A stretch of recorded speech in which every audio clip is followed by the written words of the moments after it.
السلام علیکم، آپ دیکھ رہے ہیں BBC اردو HD خبر۔ شامل کرتے ہیں پنڈی بھٹیاں، رپورٹ کر رہے ہیں قادر نواز۔ پنڈی بھٹیاں بڑے گروپ کا بڑا اعلان۔ چودھری محمد عاطف پنو گروپ کی جانب سے سردار محمد اویس رائی کو متفقہ طور پر امیدوار chairman municipal committee Pindi Bhattian نامزد کر دیا گیا۔ سردار محمد اویس رائی علاقہ بھر کے منجے ہوئے سیاسی سماجی ورکر اور سیاستدان کے طور پر جانے جاتے ہیں۔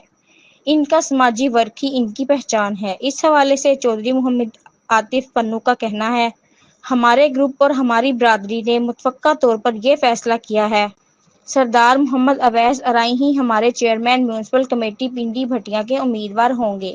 ہمیں ان پر بھرپور اعتماد ہے کہ وہ چیئرمین بن کر اپنے حلقہ کے سابقہ محرومیوں کو حل کریں گے اور ترجیحی بنیادوں پر حلقہ کے مسائل کو ان کی دہلیز پر حل کیا جائے گا۔ ہمارا ساتھ ہمیشہ سردار محمد اویس رائی کے ساتھ ہے اور ساتھ رہے گا، اور انشاءاللہ جیت سردار محمد اویس رائی صاحب کی ہی ہوگی۔ مزید اپڈیٹ کے لیے ہمارے ساتھ رہیں اور دیکھتے رہیں BBC اردو HD۔